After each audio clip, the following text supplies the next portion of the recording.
Bueno, en la clase de hoy vamos a ver el tema de la función de control. Ya vimos la clase pasada, en las clases pasadas la función de satisfacción, la última clase fue sobre la cosa juzgada, y hoy vamos a ver la función de control.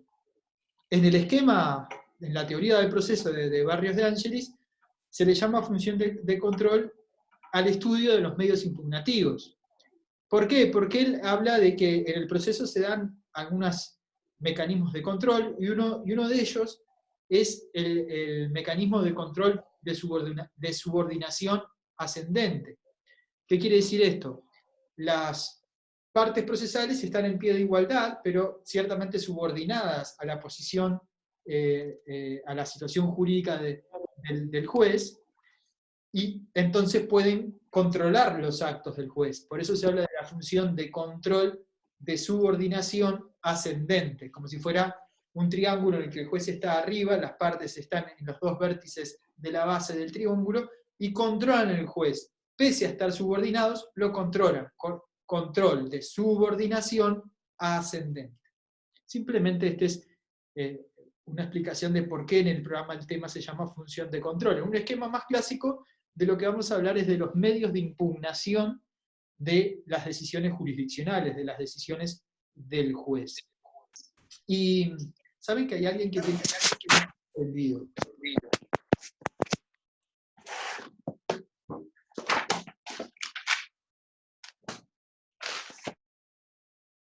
Bueno, sean muy cuidadosos con eso, por favor, porque distorsiona el avance de la clase. ¿Y qué son entonces, qué es impugnar? A ver, ¿quién puede decirme conceptualmente, así en términos generales, qué es impugnar?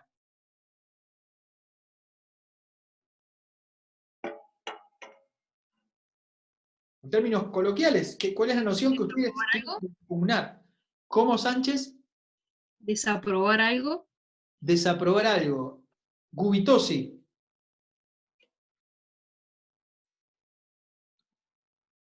Es presentar es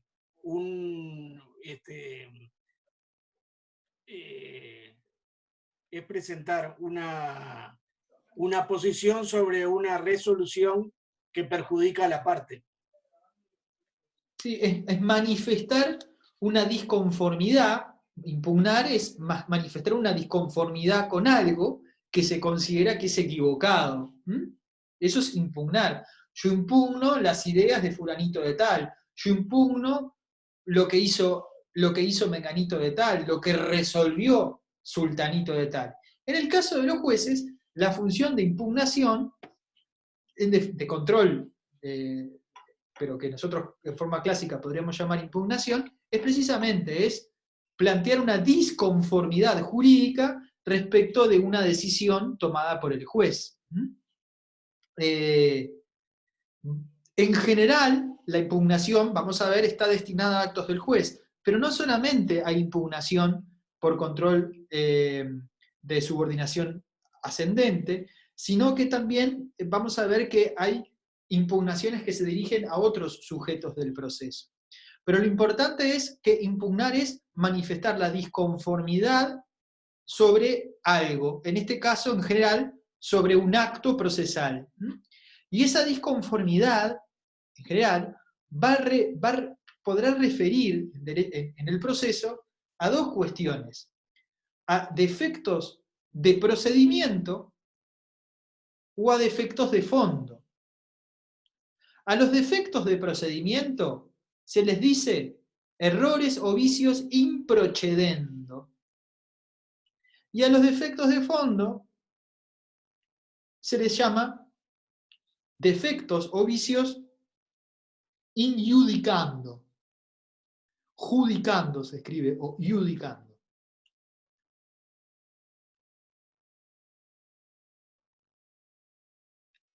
Siempre la impugnación va a referir a una de esas dos cuestiones, a un problema procedimental o a un problema de fondo. Todos tendemos a identificar, cuando hablamos de la función de impugnación, precisamente a la impugnación de las decisiones del juez. Y todos solemos identificar que la impugnación de las decisiones del juez se hace valer por un medio impugnativo en concreto que se llama el recurso. Ustedes habrán oído hablar del recurso de aclaración, del recurso de ampliación, del recurso de reposición, del recurso de apelación, del recurso de casación, del recurso de revisión, de las quejas. Pero en realidad los recursos son una especie de medio impugnativo.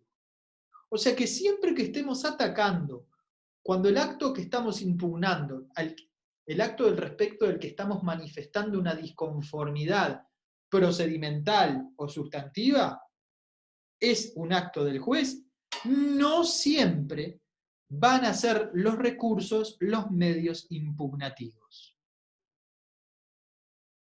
Y ciertamente, cuando la decisión no es del juez, sino cuando el acto que estamos impugnando no es un acto del juez, sino un acto de otro sujeto procesal, ciertamente no va a ser un recurso, porque los recursos son siempre medios impugnativos contra decisiones judiciales. Así que primera noción, medio impugnativo no equivale a recurso, aunque coloquialmente podamos confundirlo. Medio impugnativo es un determinado acto procesal que permite manifestar una disconformidad procedimental o sustancial respecto de un acto de otro sujeto, que en general será el juez, pero que no siempre es el juez.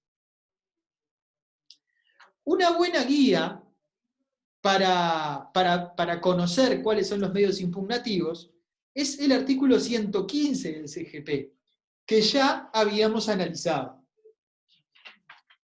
El artículo 115 del CGP, en realidad, está disciplinando las vías de impugnación de la nulidad. Pero es una norma que nos sirve mucho porque es una manifestación clara de un principio, que es el principio de especificidad. ¿Qué significa principio de especificidad? Principio de especificidad es que cada acto procesal tiene un medio impugnativo específico, previsto en la ley para ser atacado por una disconformidad procedimental o sustancial. No vale presentar cualquier medio impugnativo, es específico, hay especificidad. Y el artículo 115 precisamente nos plantea el principio de especificidad para la impugnación de la nulidad de un acto procesal. Y como habíamos dicho, que se puede impugnar por razones procedimentales o sustanciales, engloba lógicamente una de las dos posibilidades de impugnación, la impugnación por vicios procedimentales. Y nombra a casi todos los medios de impugnación. Así que es una muy buena guía. El artículo 115 dice, vías procesales para la reclamación de la nulidad. En realidad podría llamarse medios impugnativos para atacar vicios procedimentales, que generan, en este caso, nulidad. La nulidad podrá ser reclamada únicamente por los medios establecidos a continuación, principio de especificidad. La nulidad que afecta a la demanda principal o incidental se debe reclamar al contestarla por vía de excepción o defensa. Así que allí ya nos identifica un tipo de acto procesal y nos dice, la nulidad que afecta a la demanda, sea una demanda principal o una demanda incidental, se hace valer por defensa o excepción. Es decir, aunque es un medio impugnativo, pero no un recurso. Es un medio impugnativo, pero no un recurso. Nunca podría ser un recurso porque los recursos atacan actos del juez.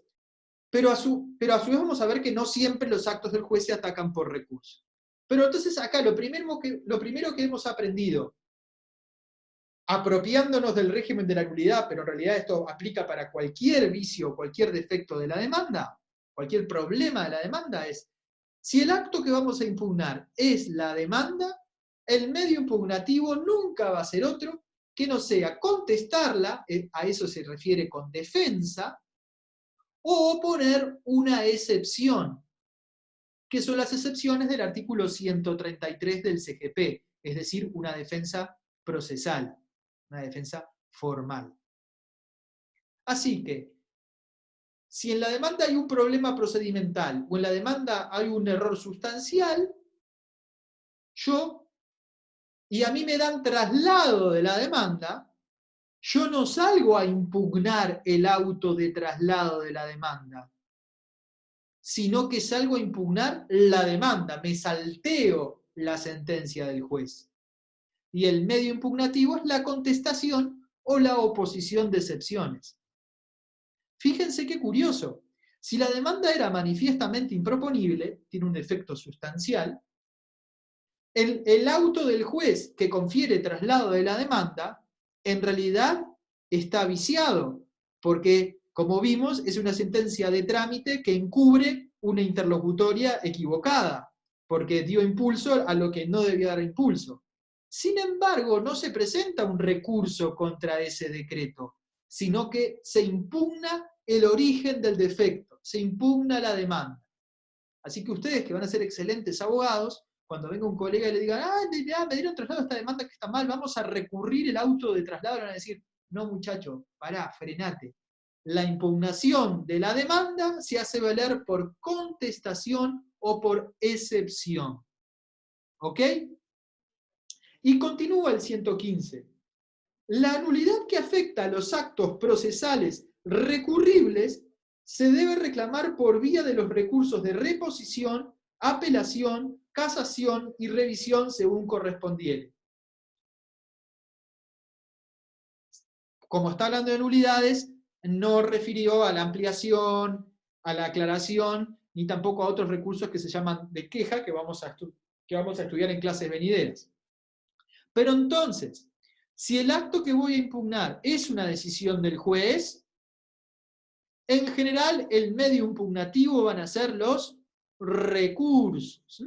Los recursos son medios impugnativos por los cuales una parte manifiesta un perjuicio sufrido por un error del juez, y ese perjuicio se hace valer por medio de una crítica razonada de la decisión. A esto, perjuicio más crítica razonada, se le llama agravio. Cuando a mí una sentencia me agravia, no es que me insulta o me trata mal, no es el término agravio así coloquial. El agravio es la existencia de un perjuicio respecto de mi posición por la decisión del juez, que además yo impugno mediante una crítica razonada. Es decir, no basta decir la decisión está mal y repetir lo que dije antes, o la decisión está mal, punto. Yo tengo que decir la decisión está mal y por qué está mal. Ahí estructuro un agravio, un perjuicio que se hace valer por medio de una crítica razonada. Y luego vamos a ver que hay otro medio impugnativo residual, que nombra el 115.3, que dice: procede a reclamar la nulidad por vía de demanda incidental cuando sea por la naturaleza del acto, sea por otra circunstancia, no corresponda o haya sido imposible hacerlo por la vía de recurso o de excepción. En tal caso, la demanda incidental deberá ser introducida dentro de los, y ahí se va a los 20 días del régimen de las nulidades. Pero escapémonos del régimen de las nulidades. Por ejemplo, si ustedes lo que quieren impugnar es el documento público ofrecido por la contraparte o la autoría del documento privado ofrecido como ustedes, por la otra parte, ustedes lo que tienen que hacer es una demanda incidental, es decir, oponerse a la agregación de ese documento dentro de un plazo que ya vimos cuando vimos prueba documental. Entonces ya vimos varios medios impugnativos. Contestación o excepción contra la demanda. Recursos contra las decisiones del juez que según la ley sean recurribles.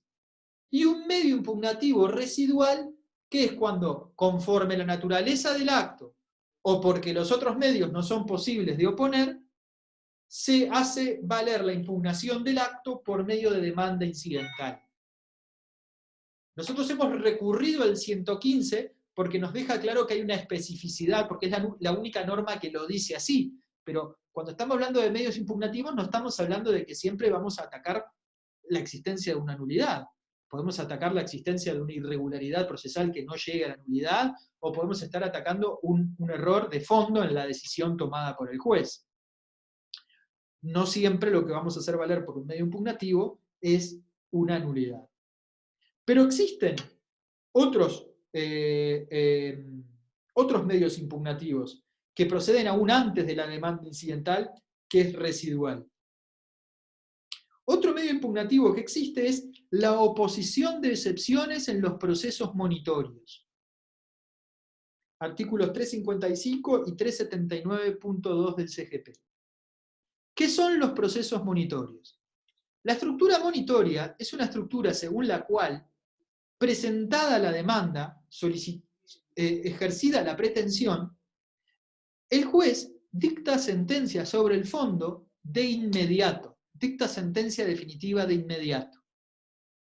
Pero la eficacia de esa sentencia definitiva, es decir, que obtenga o no el atributo de la cosa juzgada, queda supeditada, queda condicionada a que el demandado no oponga excepciones en el plazo de generalmente 10 días.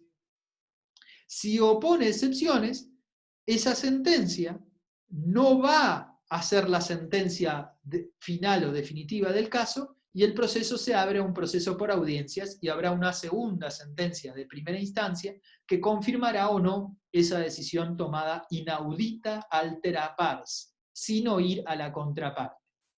Este proceso monitorio se requiere ley y se produce generalmente cuando hay una gran fehaciencia inicial de la pretensión del actor, fehaciencia que el legislador analiza estadísticamente. Por ejemplo, todos los que tienen cheques con constancia de ausencia de fondo generalmente tienen razón y merecen una condena a su favor, y por lo tanto el procedimiento es monitorio. Se presenta la demanda de juicio ejecutivo para el cobro del cheque, el juez condena inmediatamente y se cita de excepciones al demandado.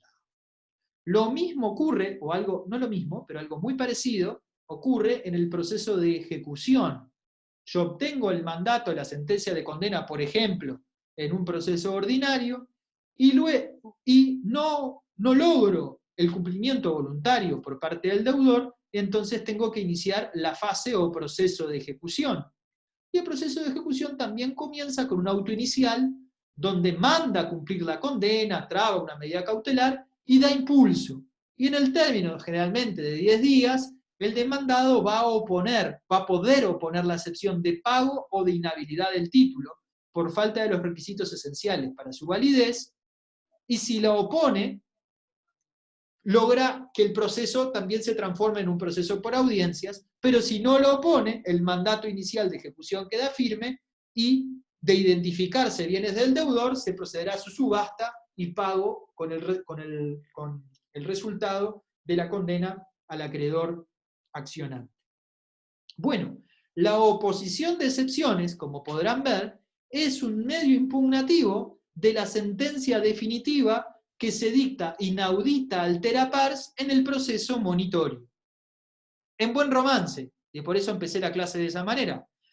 Si yo recibo una sentencia inicial en mi contra en un proceso ejecutivo de ejecución o cualquier otro proceso monitorio, la manera de manifestar mi disconformidad de esa sentencia por un vicio procedimental o por un defecto de decisión de fondo, no es un recurso, sino que es la oposición de excepciones, el ejercicio de una defensa contra una sentencia dictada inaudita altera pars. ¿Eso por qué? Por principio de especificidad, porque los artículos 355 y 379 punto del CGP dicen que ese es el medio impugnativo, por tanto, no podría utilizar otro.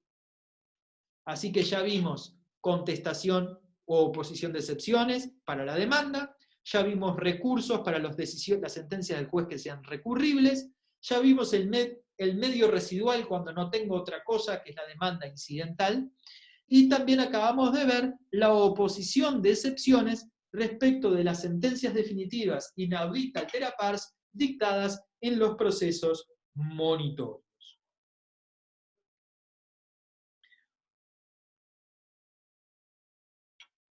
Otro supuesto que también responde a una estructura monitoria es el supuesto del artículo 202 del CGP. Es la oposición incidental para impugnar la providencia con citación. A ver, ¿alguien se anima a leer el artículo 202, por favor? Oposición, ¿cómo dijo el profesor? Es la oposición incidental a la providencia con citación. Ese es otro medio impugnativo. O sea, vimos contestación o defensa, recursos, oposición de excepciones al monitorio, el método residual demanda incidental, y ahora vamos a la oposición incidental para oponerse a la providencia con citación. Este tiene nombre largo. La oposición incidental para oponerse a la providencia con citación, artículo 202 del CGP. ¿Quién lo lee, por favor? Yo por acá, si quieres, a ver. Adelante. 202 dice que siempre que se ordene algo con citación, el actuario deberá suspender el cumplimiento del ordenado hasta que hayan pasado 3 días de la notificación hecha a la parte que deba ser citada. Esta podrá deducir oposición dentro de ese término, vencido el cual precluirá su facultad impugnativa. Siga. Terminó. Perdón. Termina ahí. Perdón, ok, pensé que había leído una parte. ¿Qué es esto? En ocasiones, la ley lo impone, y en otras el juez puede decidir tomar esta estructura. El juez, un pedido cualquiera que se da a lo largo del juicio, toma una decisión interlocutoria, esto no podría ser para las definitivas, obviamente, toma una decisión interlocutoria, pero no escucha. ¿Qué hace generalmente un juez cuando se le presenta una cuestión incidental a lo largo del proceso? Le pide, señor juez, un ejemplo típico es previsto en la ley, líbreme un testimonio de determinadas hojas, que voy a hacer una denuncia penal. ¿Cómo debería proceder el juez normalmente? Debería decir, del pedido de testimonio del actor, vista la contraparte, por lo menos una vista. Ni siquiera un traslado, por lo menos una vista, que son 3 días. Las vistas son 3 días, 6 días los traslados, o 30 días. Vista la contraparte. La contraparte contesta, evacúa o no la vista, y el juez luego decide dar el testimonio o no dar el testimonio. Pero la ley, para cuestiones tan sencillas como esa, porque ¿a qué parte podría negársele un testimonio? Dice que esas cosas que ve como estadísticamente sencillas se deciden en realidad con providencia con citación. ¿Qué quiere decir? El actor o el demandado le pide al juez un testimonio y el juez dice sí, o expídase el testimonio pedido por la parte actora, con citación de la otra parte. ¿Qué quiere decir? El juez dice que sí, inaudita altera pars, decide sin oír a la otra parte, pero su decisión no se cumple hasta tanto que pasen 3 días desde la notificación de la otra parte y que la otra parte no se oponga. Si la otra parte se opone, entonces aparece un proceso incidental, y de esa oposición se dará traslado a la otra parte por 6 días, y finalmente se decidirá. Es también una estructura monitoria, es decir, hay un pedido generalmente sencillo, o que la ley ya prevé como sencillo, o que el juez considera sencillo. Ese pedido incidental el juez lo resuelve inmediatamente, estimándolo, diciéndole que sí, total o parcialmente, pero esa decisión del juez no se ejecuta por la oficina, no se cumple por el actuario, dice la ley, que es el jefe administrativo del juzgado, sino hasta que hayan pasado 3 días sin impugnación por parte de la parte contraria, valga la redundancia. Esa es la oposición a la providencia con citación del artículo 202 del CGP. Así que ustedes, que son que van a ser muy buenos abogados, cuando reciban un cedulón, una cédula electrónica o física que diga a lo pedido por el actor, al lugar, por tales fundamentos, con citación, si ustedes no están de acuerdo, no van a interponer un recurso contra esa decisión, porque la van a errar feo. Si dice con citación, a veces en la jerga forense se usa con noticia personal, que significa lo mismo, lo que van a hacer es oponerse mediante una oposición, una verdadera demanda incidental contra la providencia con citación. ¿Por qué? Por principio de especificidad, porque el artículo 202 dice que las decisiones que se toman con citación se impugnan por oposición a la providencia con citación, no mediante recursos. Así que esa idea de que los actos del juez se impugnan por recurso siempre, las decisiones del juez, es una idea francamente equivocada. ¿Comprendieron cómo funciona el 202 del CGP?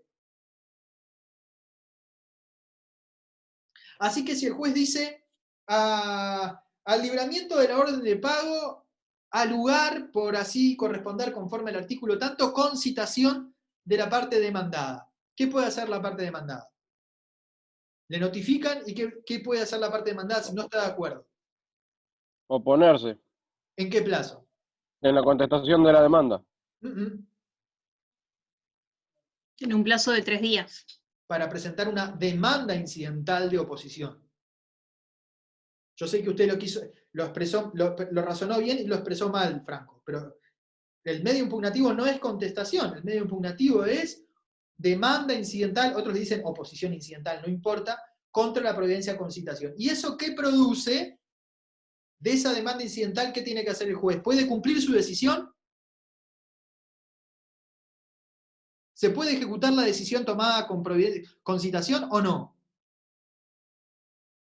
Vamos, muchachos. Gubitosi. No, porque no, No, No. no hasta que la otra parte, dentro de los 3 días de notificado, haya o no presentado La demanda oposición. Pero presentó la oposición. ¿Qué sucede? ¿Cómo sigue la historia? Hace una demanda incidental. Hace una demanda Se abre. Pero tiene que avisar al otro. Tiene que dar traslado. Muy bien, Marta. Se confiere traslado a la otra parte por el término 6 días. Se abre un incidente. Si hay prueba, habrá audiencia. Si no hay prueba, no. Y el juez dicta una sentencia. Que generalmente va a ser una sentencia interlocutoria, por las temáticas de las que se trate. ¿Y saben qué? Esa sentencia es posible de ser impugnada por recursos, pero recién ahí. Esa es la providencia, la oposición a la providencia con citación del artículo 202 del CGP. ¿Es interlocutoria simple o con fuerza definitiva? Mire, Porque en realidad la ley dice que el juez puede usar el 202 para decidir cosas. Después hay algunos ejemplos en la propia ley, como la expedición de testimonios, ejemplos tontos, de actos no tan relevantes, que se pueden hacer con citación. Pero en realidad, este es un mecanismo que está a disposición del juez, que el juez podría utilizar para tomar cualquier decisión interlocutoria. Ahora, sería extremadamente extraño que el juez tomara una interlocutoria con fuerza definitiva con este mecanismo.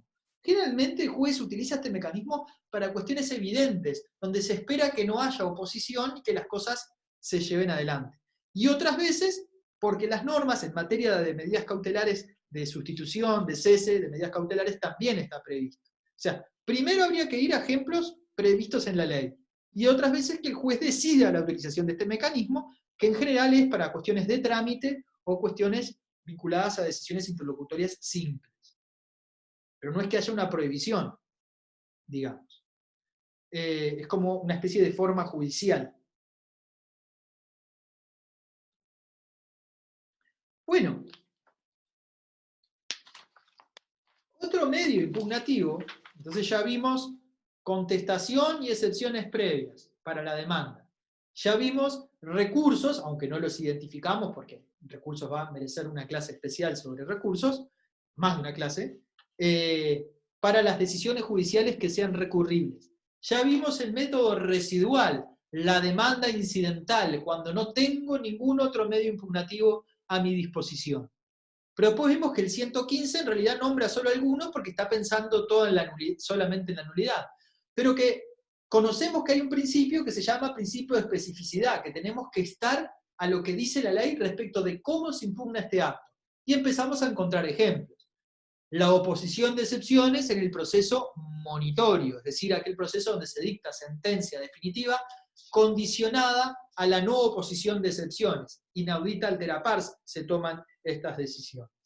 Después vimos también otro caso, el caso de que también responde a una suerte de estructura monitoria, que es la oposición incidental, lo que algunos llaman verdadera demanda incidental, contra las providencias tomadas o decididas con citación.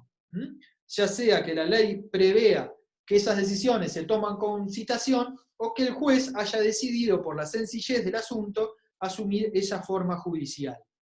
Que vimos que muchas veces en la jerga forense la expresión con citación se suele manifestar como con noticia, y es lo mismo, con noticia significa con citación.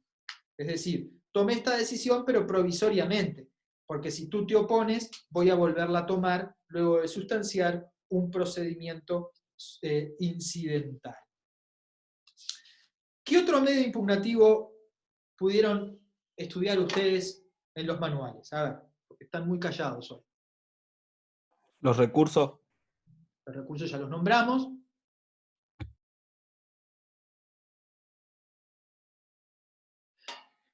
Bueno, se lista dentro de los medios impugnativos. Las excepciones previas. Ya hablamos, cuando dijimos contestar u oponer excepciones. También se lista dentro de los medios impugnativos el proceso ordinario posterior al juicio ejecutivo. Este medio impugnativo, clásicamente, este proceso clásicamente ha sido estudiado como un medio impugnativo, aunque hoy es dudosa su naturaleza como tal. Esto está regulado en el artículo 361. Existía una regla que ya no está vigente de esa manera luego de la ley 19.090, que en principio, y solo en principio, para explicarlo muy en grueso, todo lo decidido en un proceso monitorio podía ser revisado en un proceso ordinario posterior. Esto parecería responder a una tesis de Barrios de Angelis que un proceso de estructura mayor siempre puede revisar lo decidido en un proceso de estructura menor.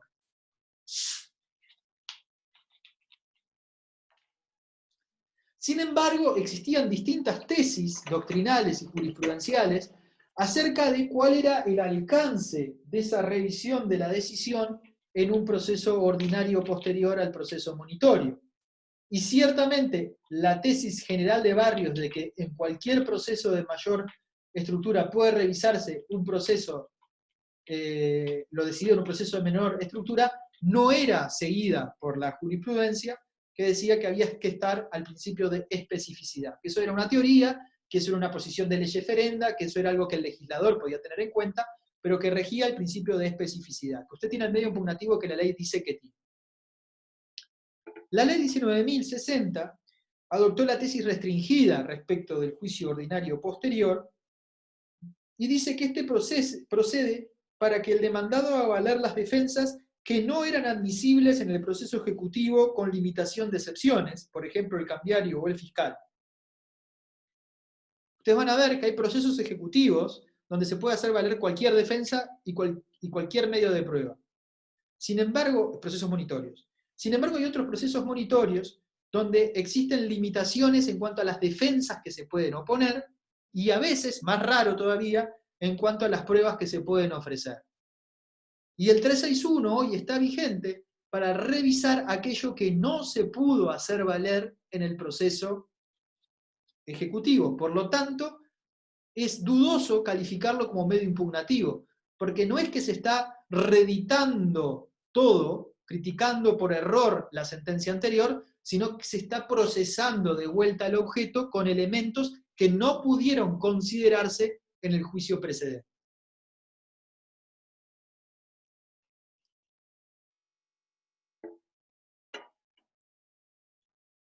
pero igualmente se sigue listando como uno de los medios impugnativos. No pueden confundir, muchachos, el juicio ordinario posterior a los juicios de estructura monitoria para hacer valer aquellas cuestiones que eran inadmisibles como defensas en el juicio ejecutivo o el juicio monitorio. El ejecutivo es una especie de juicio monitorio, la más común de las especies, con la realización de un juicio extraordinario para volver a tomar decisión en los asuntos rebus sic stantibus que ya estudiamos en clases pasadas. En los asuntos rebus sic stantibus, aquellos cuyas sentencias procesos pueden volver a plantearse por cambio de circunstancias. Por ejemplo, se había fijado la pensión alimenticia al niño de 3 años cuando el niño tenía 3 años y cuando el papá que no vive con él tenía escasos ingresos. Sin embargo, a los 8 años, el padre se volvió millonario y el niño tiene una grave enfermedad y necesita más medios. Se hace un nuevo juicio de pensión alimenticia. En realidad, este nuevo juicio de pensión alimenticia, claramente, mucho más claro que el 361, no es un medio impugnativo, porque no se está atacando por error procedimental o de fondo la sentencia del anterior juicio extraordinario de fijación de pensión alimenticia, sino que, por la especial naturaleza de este objeto, es posible reeditar el proceso porque el cambio de circunstancias permite que la cosa juzgada de aquel proceso no impida este nuevo proceso. Hay una modificación de las circunstancias habilitada por el derecho que permite realizar un nuevo juicio de pensión alimenticia entre los mismos sujetos, pero con hechos diferentes. Hay nuevas posibilidades o nuevas necesidades, o nuevas posibilidades y nuevas necesidades. Ese no es un medio impugnativo, ese es un nuevo proceso. En cambio, el juicio ordinario posterior al juicio monitorio en la tesis amplia sí lo era, porque se reeditaba todo lo mismo en un proceso ordinario. Hoy, ¿se reedita todo lo mismo? No. Hoy se pueden hacer valer defensas que no se podían hacer valer en el juicio ejecutivo, y en alguna medida entonces corresponde decir que se está atacando la misma decisión, aunque con elementos nuevos. Y por lo tanto podría ser una sui generis especie de medio impugnativo. El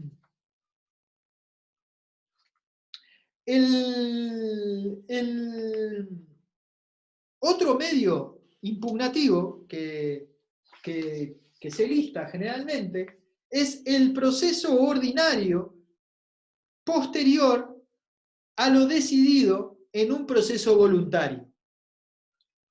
¿Quién lee el artículo 405.2 del CGT?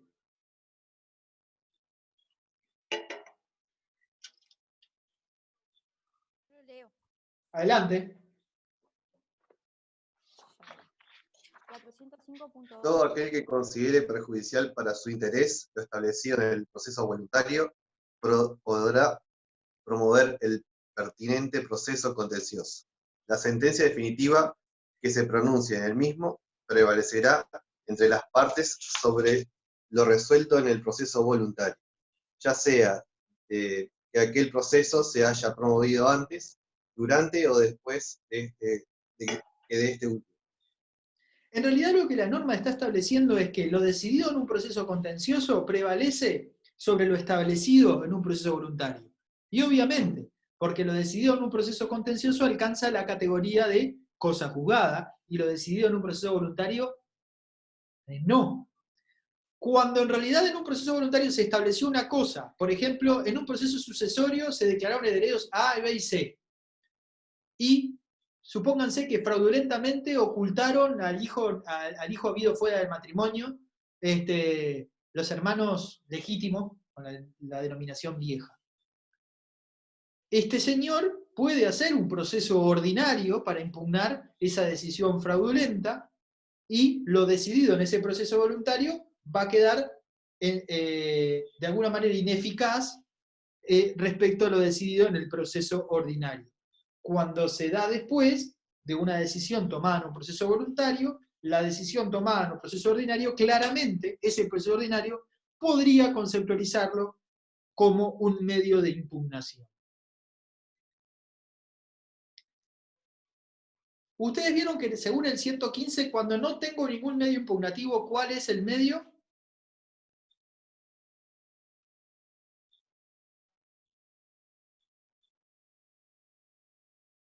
Prestemos atención, muchachos. Veo gente escribiendo en el teclado.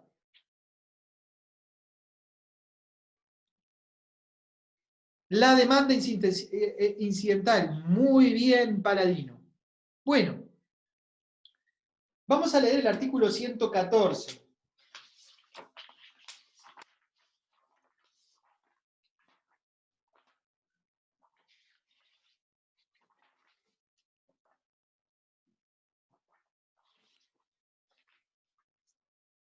Dice, anulación de los actos procesales fraudulentos.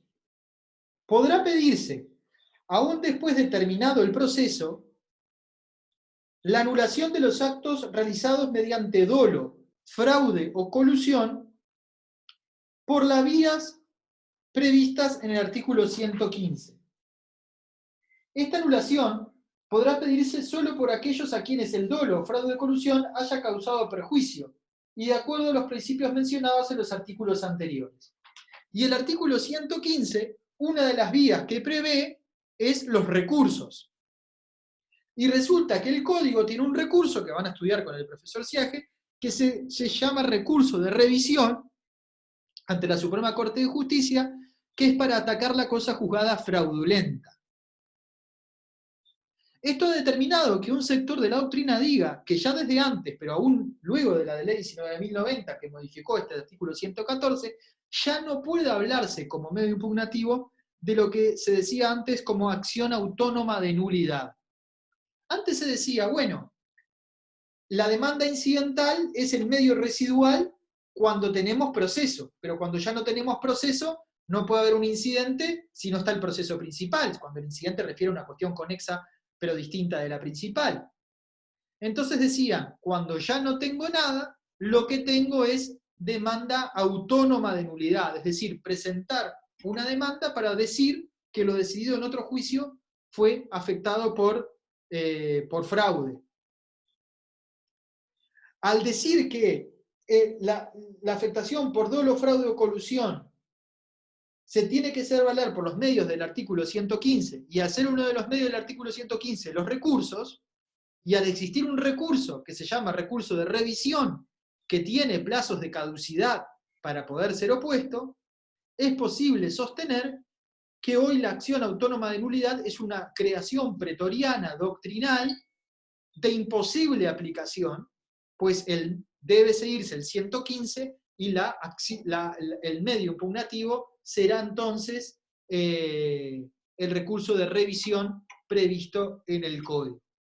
Este tema lo dejamos así con un ganchito, porque lo vamos a ver a mayor profundidad cuando analicemos el recurso de revisión, que es el último recurso extraordinario que vamos a estar estudiando en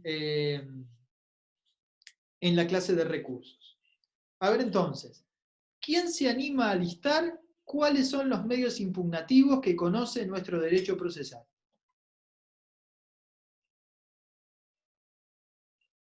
¿Quién se anima a explicar uno? A ver, ¿quién va a hablar? Santiago Pérez, adelante. El juicio ordinario posterior. Muy bien, le gustan las difíciles. A ver, dígame, ¿qué es el juicio ordinario posterior? Que está previsto en el artículo 361 del Código Civil, del Código, y que no es, según la doctrina, no es, para que ahí me enredé con lo que iba a decir. ¿Quién lo ayuda? ¿Qué permite procesar el juicio ordinario posterior? Adelante. Es cuando en un juicio ejecutivo ya no se admiten ciertas, ponele, no me sale un ejemplo. En el juicio ejecutivo no se admiten ciertas defensas y entonces se llega a una decisión que puede ser impugnada en el juicio ordinario posterior, donde esas defensas sí son admisibles. Gubitosi. Usted ya lo dijo. Ah, perdón, pensé que, discúlpeme. No, usted lo dijo usted, digo, no. No había visto su mano No. alzada antes, disculpe. Otro medio. Los recursos. Los recursos. ¿Qué son los recursos? Son impugnaciones a la sentencia, ya sea definitiva o interlocutoria, del Con providencia tribunal. del trámite, también. Exacto, bueno. Donde se manifiesta que un Errores agravio. o agravios, exactamente. Discrepancias que tenga en lo que discrepe, o entienda que discrepe, entienda que el juez se haya equivocado por error, por omisión, o por ejemplo que haya fallado por encima de lo pedido, y bueno, y ahí existe la apelación, la casación, la revisión. Ok, pero a ver, muchachos, ¿qué era un agravio? ¿Qué se manifiesta en un agravio? ¿Se manifiesta un qué? Una Una afectación. disconformidad. Una disconformidad que se trasunta en un perjuicio a la posición de la parte, y para que el agravio esté adecuadamente estructurado, se requiere que además yo haga una crítica razonada de la decisión del juez. Habrán recursos que los decide el propio juez que dictó el acto, la sentencia. Son los recursos de aclaración, los recursos de ampliación y el de reposición. Y habrán recursos que serán decididos por un juez de alzada, como es el recurso de apelación, o también el recurso de casación, o los recursos de queja por denegación de casación, o recurso de queja por denegación de apelación, recurso de queja por otorgamiento de efecto ilegal a la apelación, o recurso de queja por... no, estos son los recursos. ¿Qué es otro medio? A ver. Mestre. La oposición de excepciones en los procesos monitorios. A ver, si nos explica todo, ¿qué es eso, Mestre? Lo que entendí es que es cuando el juez dicta una sentencia sobre el fondo de inmediato, pero la sentencia definitiva queda supereditada o condicionada a que el demandado no ponga excepciones en el plazo de 10 días. Muy bien, la felicito, lo explicó muy bien. ¿Y el juez tiene libertad de hacer esto o son casos previstos en la ley? Creo que son casos previstos, ¿no? Muy bien, son casos donde existe fehaciencia inicial y estadísticamente el legislador dice, en general esto lo gana el actor. Básicamente la ejecución y el juicio ejecutivo y otros, por ejemplo los desalojos. Es una verdad estadística. ¿Qué otro medio? Muy bien, Mestre, lo explicó en forma excelente, la felicito. Otro medio de impugnación, medios impugnativos. ¿Puede ser la tacha de falsedad, el incidente? Sí, pero ese es un caso, ¿sí? Pero ¿de qué medio impugnativo me está hablando? Abstrayendo un poquito. Del incidente. De la demanda incidental. ¿Y cuándo procede la demanda incidental? Además de estos casos, por ejemplo, que usted nombró, ¿en qué otros casos procede la demanda incidental?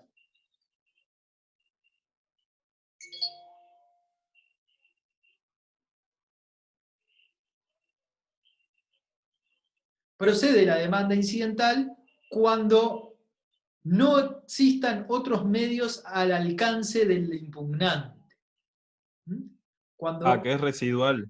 O por la naturaleza del acto, que fue el caso que manifestó alguien por allí, que no retuve respecto al caso de la tacha de falsedad, o porque la ley lo dice, o porque no tengo otro medio impugnativo a mi alcance. Es el medio residual. Bueno, ¿qué otro caso? ¿Qué otro medio de impugnación? ¿Nos puede dar un ejemplo de demanda incidental? Sí, claro. Yo nunca me emplazaron, y yo me entero un buen día, porque saco una información registral, que tengo un juicio en mi contra. Entonces, yo aparezco, perdonen, un segundito. Hola. ¿Sí, quién habla? Gonzalo, estoy en clase, te llamo en un ratito. Vale. Perdonen. Un ejemplo típico, lo que se llama la demanda incidental de indefensión. Es un nombre inventado, ¿no? No está en la ley así. Resulta que hay todo un proceso en mi contra que está en trámite, yo por información registral me entero, voy a ver el juicio y ya estamos en la audiencia complementaria. Y a mí nadie me emplazó, a mí nadie me notificó, emplazaron un domicilio que era equivocado, entonces yo presento una demanda incidental de nulidad por indefensión. No tenía otro medio a mi alcance, porque en realidad sí habían un montón de decisiones, pero que no estaban a mi alcance recurrirlas, porque nunca me fueron notificadas. No solamente estoy atacando la demanda, y por tanto sería la contestación, sino por la naturaleza del acto. Es decir, es todo el proceso nulo y se está tramitando, y el medio impugnativo a mi alcance es la demanda incidental de oposición. La demanda incidental. Hay otros casos previstos en la ley. Por ejemplo, a mí me pretenden,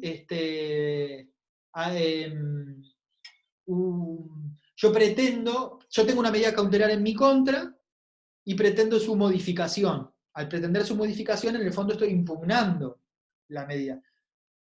No la recurro, la acepto la medida cautelar en mi contra, que hace 6 meses que la tengo, pero quiero cambiarla, quiero terminarla, porque digo que esa situación ya no está vigente. ¿Tengo recurso? No, ya me venció hace meses. La medida cautelar fue bien puesta, pero hoy ya no. Supónganse porque le pagué a mi acreedor, y sin embargo no me levanta la medida cautelar, no me levanta el embargo. Ahí lo que tengo es una demanda incidental de cese de medida cautelar. Esa es típica, esa está prevista en la ley. Son 2 ejemplos. ¿Qué otro medio de impugnación?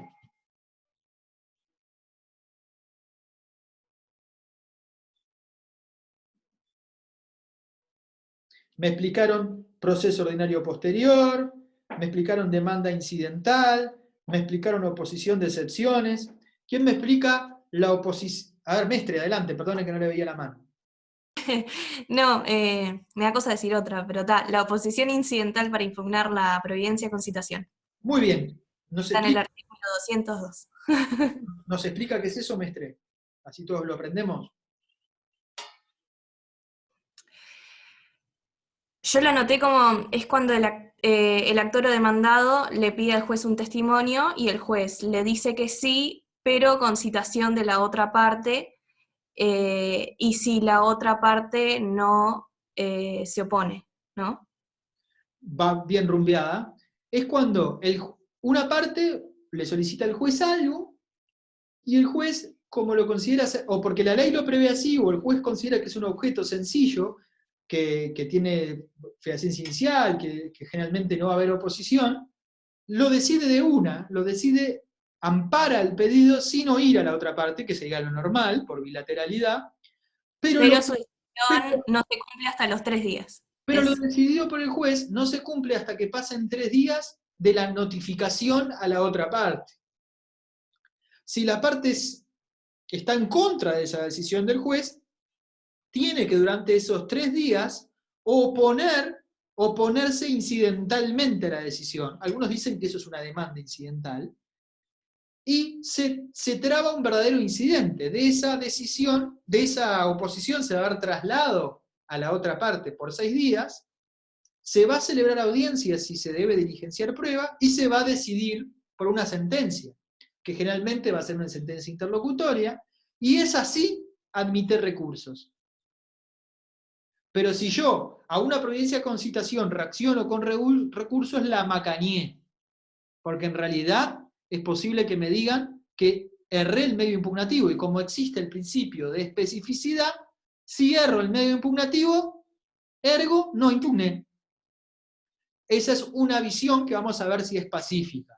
Pero por ahora, para ir matrizando las ideas y comprender el principio de especificidad, es la manera que hay que irlo estudiando. Muy bien, mestre. Otro medio impugnativo, a ver. El 405.2. Muy bien. ¿Qué es la tramitación de qué? De cuando es un proceso voluntario, como no tiene cosa juzgada, pasaba a un proceso contencioso porque te veías agraviado, porque por ejemplo, como dijo, había otro heredero y no se fue presentado y era legítimo, entonces te veías agraviado y pasaba a un proceso contencioso.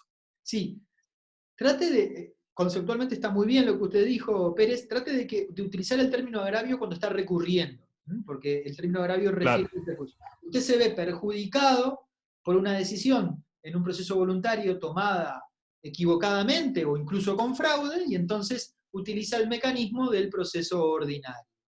O sea, solo agravio cuando es recurso.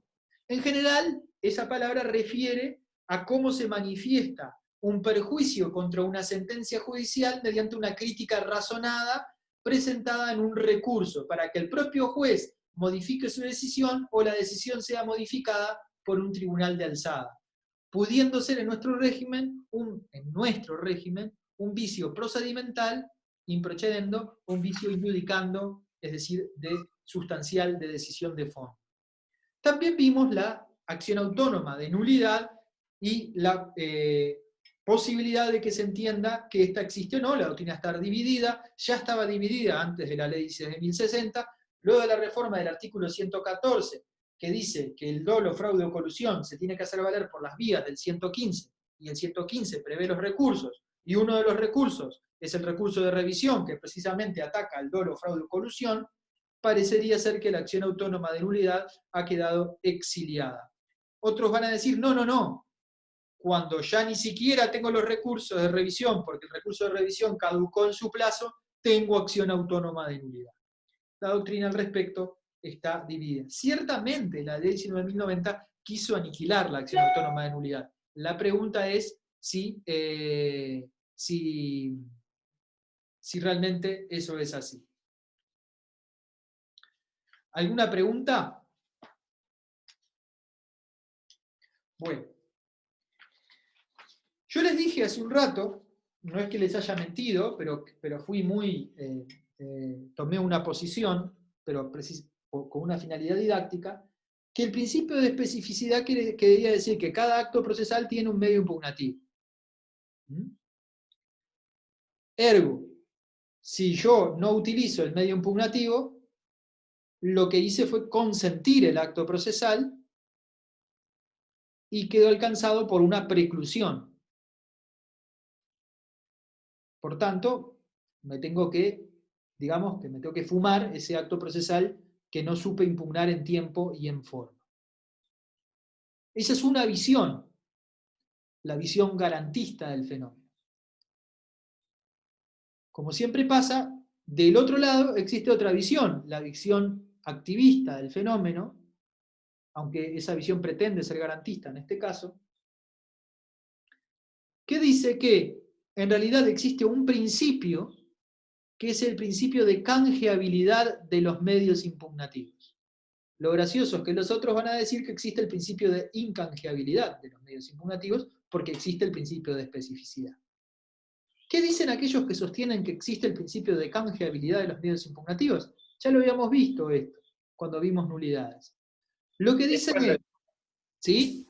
Es cuando el juez corrige el error en sí del abogado y canjea el medio, o sea, si el abogado erró en elegir el medio, no lo puede canjear, que la otra vez habíamos como de cierta forma discutido a ver si no era una parte como subjetiva del juez.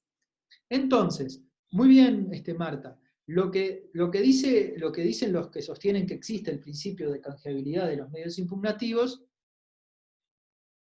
empiezan diciendo, bueno, las formas procesales tienen una finalidad, la satisfacción de los derechos sustanciales. Elegir un medio impugnativo equivocado, en realidad, a ver muchachos, Ah, tengo 5% de batería. Esperen que voy a agarrar un enchufe, disculpen.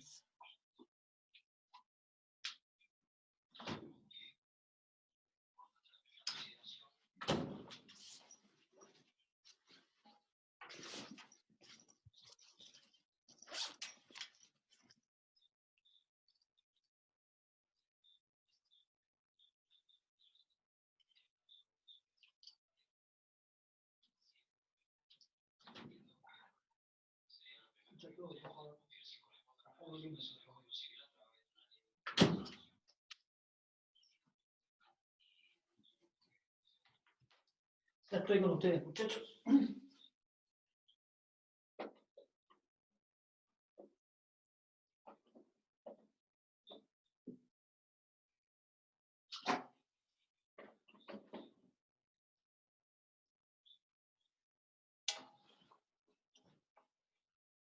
Andaba por el suelo.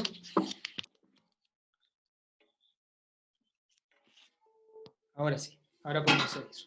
Bueno, lo que dicen los que defienden esta tesis, dicen, bueno, las formas procesales en realidad están para garantizar los derechos sustanciales, por lo tanto, que el abogado haya equivocado en el trámite. A su vez, el artículo 24 del CGP dice que el juez está habilitado a dar el trámite que corresponda cuando haya un error al trámite solicitado por las partes. Entonces, en definitiva, esto se trata de una irregularidad, y al tratarse de una irregularidad, es posible que el juez en realidad identifique el acto con una finalidad claramente de impugnación, el acto de resistencia, como el acto que debería ser y que le dé el trámite. Por ejemplo, en la providencia con citación, si el medio impugnativo es la oposición incidental, pero el abogado se había comido procesal 2 o estaba distraído y presenta un recurso de apelación, lo que tiene que hacer el juez es decir, no, bueno, esto que vos me dijiste, recurso de apelación, para que lo decida el juez superior, no es un recurso de apelación. Lo que tú me manifestaste fue tu voluntad impugnativa. Esto va en contra de un principio que ya vimos, que era la prevalencia de la voluntad declarada. Pero bueno, hacen valer estas otras ideas que también son correctas, que yo les había manifestado recién, y entonces el juez debe calificar el acto como en realidad una oposición incidental y darle el trámite. Ahora, miren qué particular esto. ¿Cuántos días teníamos para hacer la oposición incidental contra la providencia con citación, para interponer la demanda incidental? 3 días. 3 días. Para apelar las sentencias interlocutorias tenemos 6 días. 6 días.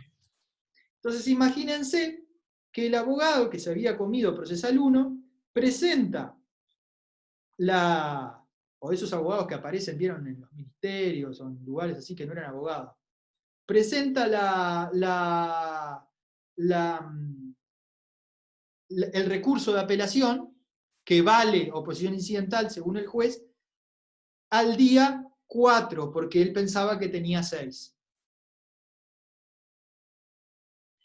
Aún los defensores de la tesis de la canjeabilidad de los medios impugnativos plantean un límite a su tesis, que es que la impugnación sea tempestiva. Ok, yo te lo canjeo, te ayudo, me he visto un ratito como parte, pero no para hacerte revivir una facultad impugnativa que ya estaba extinguida por preclusión por vencimiento de plazo. ¿Ok? O sea que en ese ejemplo no corre, ¿o sí? En ese ejemplo, ni siquiera los cultores más extremos del principio de canjeabilidad de los medios impugnativos estarían de acuerdo con esta tesis. Ah, está, perfecto. ¿Y ustedes qué opinan? A ver, 5 minutos abiertos para el debate. ¿Qué opinan? Depende de si sos activista o garantista, ¿no? Ah, no, pensé que iba a decir algo que generalmente está dentro de la ética del abogado, es depende qué favorece a mi cliente. O sea, yo tengo el deber ético de sostener cualquier resquicio de verdad o todas las oportunidades para mi cliente, y eso es difícil de entender para el hombre común, pero así funciona. O sea, si ustedes no hacen todo lo posible para entender la posición de su cliente, están haciendo una indebida actuación profesional. Pero no. Imaginen que ustedes fueran jueces o autores de doctrina o científicos del derecho, si es que la expresión vale, ¿y qué opinan? Una advertencia, es mucho más seductora la tesis de la canjeabilidad que la otra, ¿no? Porque No, totalmente. como que soy más Sí. bueno, digamos, ¿no? Pero vieron, O como abogado tengo más ayuda. sí, como vos tengo más ayuda, pero a ver, ¿qué piensan? Es que yo creo que ¿Quién si anda? funcionara esa canjeabilidad, Ujú. no estaríamos en pie de igualdad entre las partes, me parece. Ahí está, usted asume una posición garantista, del garantismo procesal. No garantista en el sentido de darle más oportunidades, sino de Claro. defender la igualdad. ¿Quién más? ¿Quién da más? ¿Qué piensa Leonardo Simón? Adelante, vamos, Leonardo. Hoy no me puede decir que no habla. Vamos.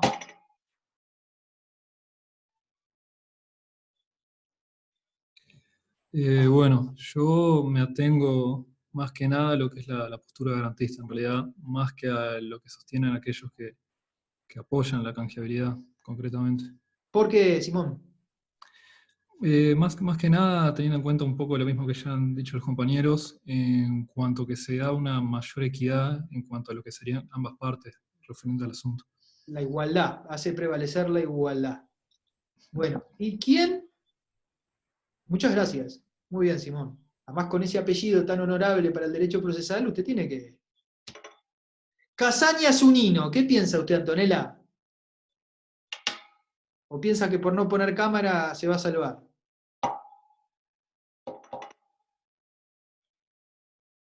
Y pensó bien, se salvó, porque claro, como no uno no le puede mirar la cara.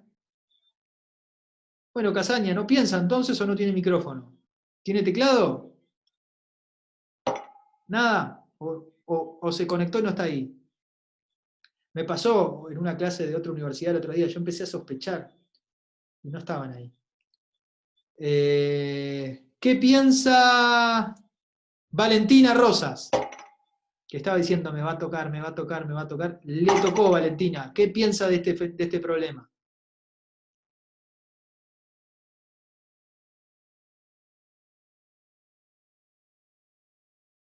Valentina. Muy bien. Sí, no, ¿me escucha? Sí, ¿la escuchó? Ah, ¿Entendió no cuál es sé, el dilema? más o menos. Estaba El, ahí como... el dilema es este. La parte le erra al medio impugnativo, pero se presenta dentro de plazo. ¿Está bien que el juez se lo canjee y le dé el medio impugnativo que le erró? ¿O está mal?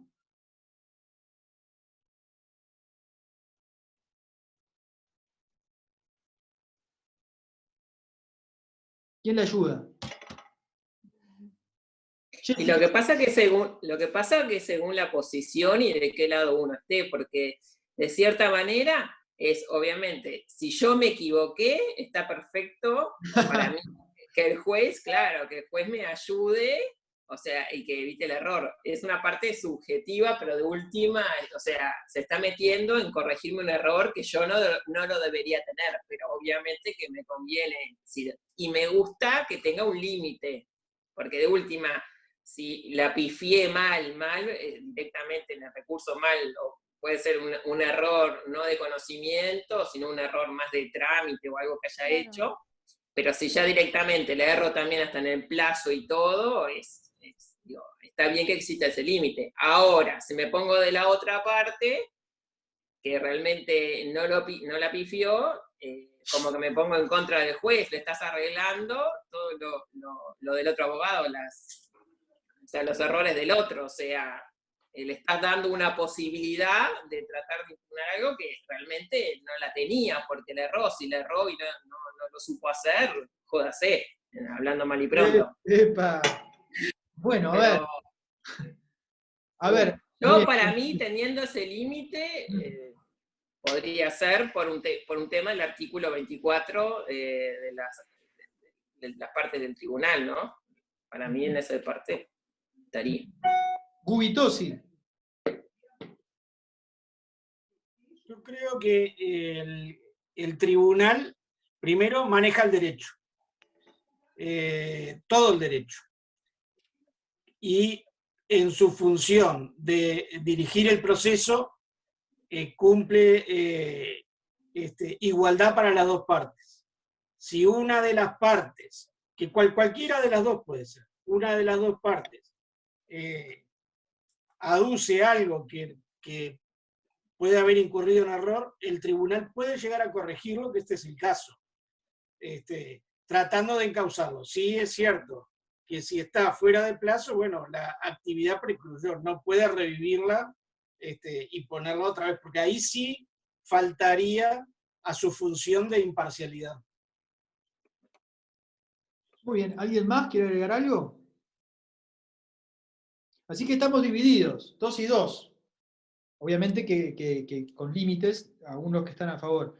Yo lo que pienso es que ciertamente el código dice que el juez puede dar el trámite correcto a las pretensiones.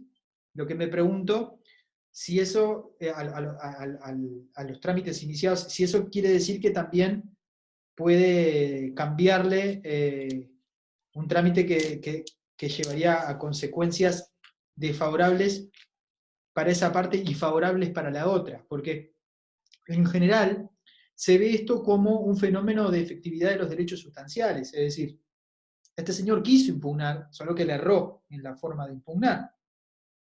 El problema es que al errarle esa forma de impugnar y canjeársela, se está ciertamente dando más efectividad a sus derechos sustanciales, pero ciertamente también se está cercenando la efectividad de los derechos sustanciales del otro que hubiesen quedado congelados en esa situación, dado el error padecido. Eso por un lado, pero por otro lado también es cierto que el proceso no es un juego de destrezas. Y el dilema, en definitiva, esto lo estudiaba Popper en epistemología, ¿no? Como siempre el dilema, esto sería más que un dilema, sería casi que... No, es un dilema, sí, o un enigma. Es más que un dilema, es un verdadero enigma, es una cosa que divide así las aguas. Y generalmente se deciden conforme al paradigma dominante. Si el paradigma que domina en la ciencia procesal es el paradigma garantista, la solución va a ser señor Marchó. Y si el paradigma que domina es el paradigma activista, seguramente sea señor Locangé. Pero claro, no al punto de permitirle revivir una facultad impugnativa perimida. En general, en nuestro medio procesal, prevalece la tesis activista, digamos, y por tanto se permite la canjeabilidad, pero sin revivir un medio impugnativo que hubiese estado perimido. Bueno, muchachos, para la clase de hoy estaba previsto también ver los primeros recursos.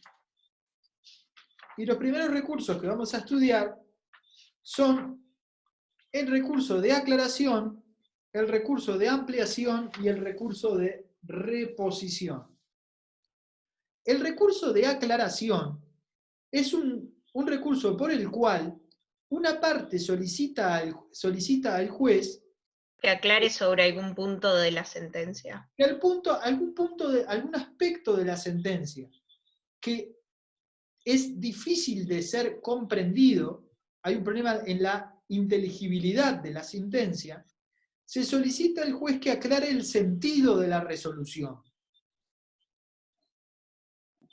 Está regulado en el artículo 244.3 del CGP, y quien decide el recurso de aclaración es el propio juez. Si la sentencia se dicta fuera de audiencia, el plazo para interponer el recurso de aclaración generalmente es de 3 días.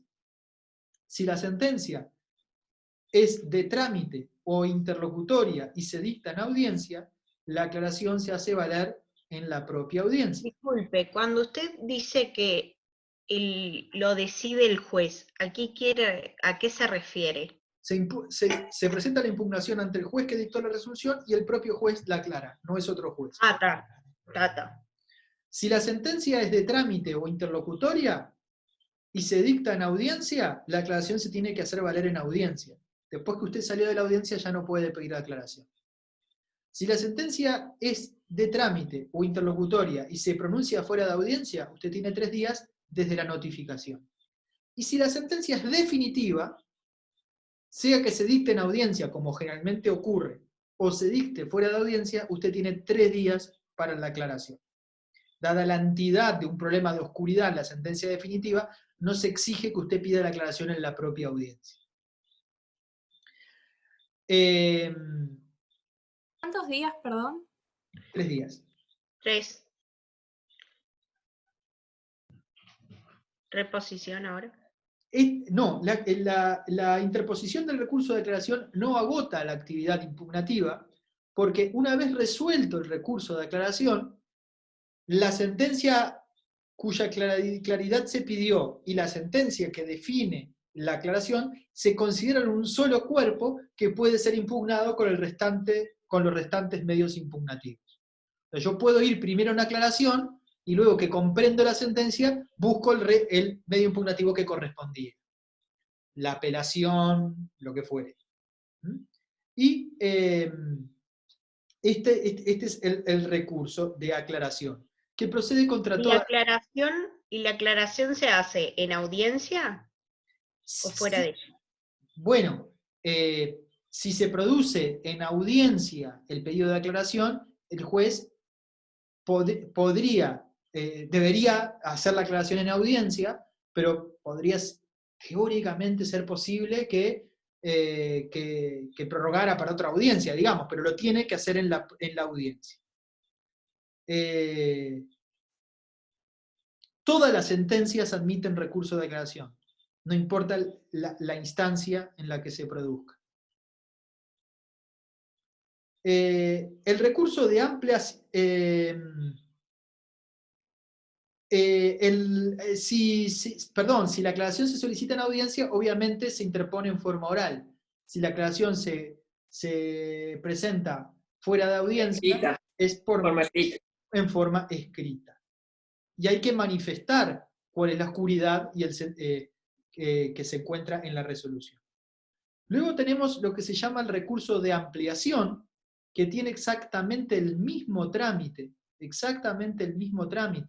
que el recurso de aclaración, pero donde el problema de la decisión judicial ya no es falta de claridad, sino que se ha omitido tomar resolución sobre un determinado aspecto sometido a decisión del juez. Es cuando la decisión judicial omitió pronunciarse sobre algún objeto y el interés de la parte es que así lo resuelva. El tema de minus petita, sí. O citra petita. Su puntualización es muy buena porque la doctrina se ha preguntado en el pasado, ¿qué pasa si yo no pido ampliación? ¿Después puedo ir en apelación reclamando la minus petita o perdí el tren? Y en general se considera, en general no se pierde el tren por no haber reclamado la ampliación. Por apelación también se puede hacer valer el agravio de congruencia por minus o citra petita.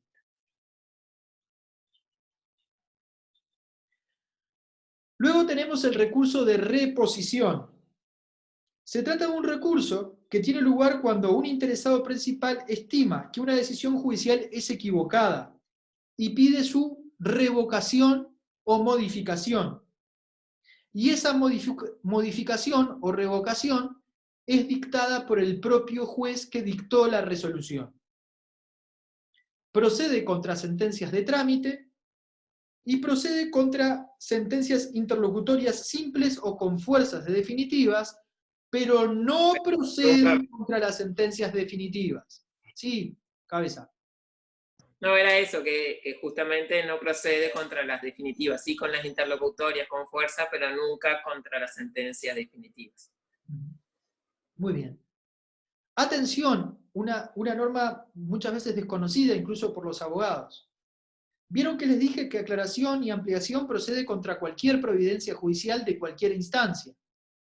El recurso de reposición procede contra las de trámite y las interlocutorias, no contra las definitivas, pero no procede contra las interlocutorias de segunda instancia, por ejemplo, contra la sentencia interlocutoria de segunda instancia que resuelve el recurso de apelación. Les explico. Si yo estoy apelando una sentencia interlocutoria de primera instancia, la sentencia de segunda instancia que resuelve la apelación es una interlocutoria de segunda instancia, arrastra su naturaleza. Si en primera instancia me dijeron no a la prescripción y yo apelé, en segunda instancia, cuando resuelvan mantener o no la prescripción, esa decisión también es interlocutoria, aunque culmine la instancia.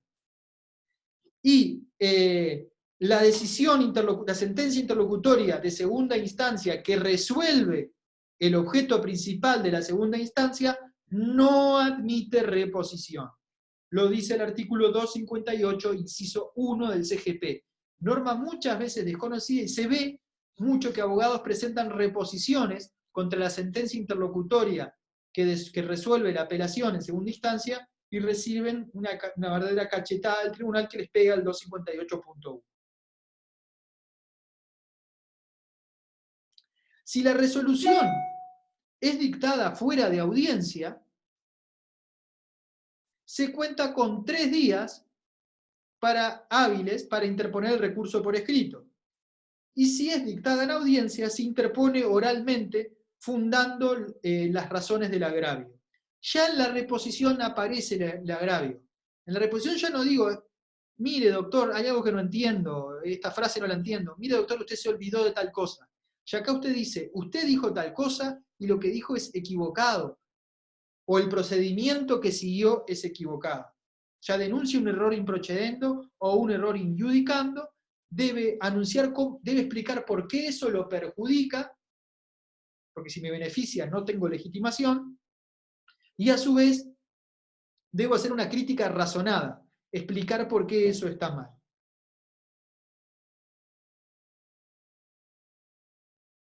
Es optativo del juez, es una facultad del juez, si antes de decidir la reposición, da traslado o no del recurso a la otra parte. Como la reposición generalmente termina resolviendo cuestiones sencillas, porque es muy difícil, que el juez hizo un gran análisis, sacó tremenda interlocutoria con fuerza definitiva en audiencia, yo levanto la mano y digo, interpongo reposición y que con eso el juez vaya a dar vuelta a lo decidido. Es muy difícil, porque son decisiones de gran entidad. Generalmente la reposición termina funcionando para cuestiones de trámite, para providencias de trámite. Entonces la ley ha dicho, bueno, no es necesario que el juez dé traslado. El criterio rector sería, si lo que se está impugnando es algo realmente importante, la bilateralidad impondría que el juez oiga al otro antes de resolver. Pero es facultativo, lo dice la ley. El problema de la reposición es que a veces va hermanada a la apelación. Es posible que en un mismo acto de impugnación, el impugnante deduzca 2 recursos al mismo tiempo. El recurso de reposición para que el propio juez reconsidere su decisión, y si se tratara de una sentencia interlocutoria, simple o con fuerza definitiva, es posible que el impugnante adhiera en un mismo acto de impugnación un recurso de apelación en subsidio para el caso de que no se ampare la reposición. Cuando esto se produce, el plazo de 3 días que tenía para deducir reposición se extiende a el plazo de la apelación, 6 días. El riesgo, lo que ustedes nunca, jamás en la vida van a hacer, es si ustedes piensan que si el juez no les da corte con la reposición van a ir a una apelación, lo que no pueden hacer es deduzco reposición y una vez que pierden a esa decisión intentarle deducirle contra esa decisión apelación. Se les fue el tren para la apelación. La sentencia que resuelve la reposición no admite apelación. Por tanto, si yo creo que la cuestión tiene un agravio de tal entidad que yo voy a procurar que un juez superior modifique lo decidido, yo tengo que deducir reposición y apelación en un mismo acto. Sánchez. Eso también va de la mano con la admisibilidad de la ampliación y la aclaración, ¿no? Porque cada parte puede plantearlo una vez sola en el proceso Entonces puede hacerse inteligentemente las dos a la vez, no ampliación y aclaración. Sí, sí, también. Martirena. Entonces, en el mismo acto tengo que hacer las dos por cualquier cosa de que no me sirva la reposición. Ojo, de repente usted dice, bueno, esto me perjudica, pero la verdad que no me perjudica tanto. Podría estar en una mejor posición de la que estoy. Y entonces dedujo solo reposición. Ahora digo, che, esto me perjudica. Capaz que lo convenzo y lo da vuelta, pero si no lo convenzo, esto está complicado para mí, voy a deducir al mismo tiempo reposición. Apelación. No quiero entreverarlos porque todavía no vieron apelación y recién lo van a entender ahí. Van a ver que hay un problema también de el anuncio, interposición y la efectivización de la apelación. Que eso va a producir una forma en que se interpone la reposición y la apelación cuando el acto se dicta en audiencia. Pero como todavía no vimos apelación, si introduzco eso se van a entreverar. Cuando veamos apelación, el profesor Siege va a volver atrás sobre la interposición conjunta de reposición y apelación. Muchachos, ¿alguna duda de los temas que vimos hoy? ¿Ninguna? Martirena, ¿ese alumno está matriculado? No, son 6, así que medio difícil. Ya mismo los voy a echar de Eva. Bueno, el lunes 18 de mayo, bueno, por acá terminamos la clase entonces.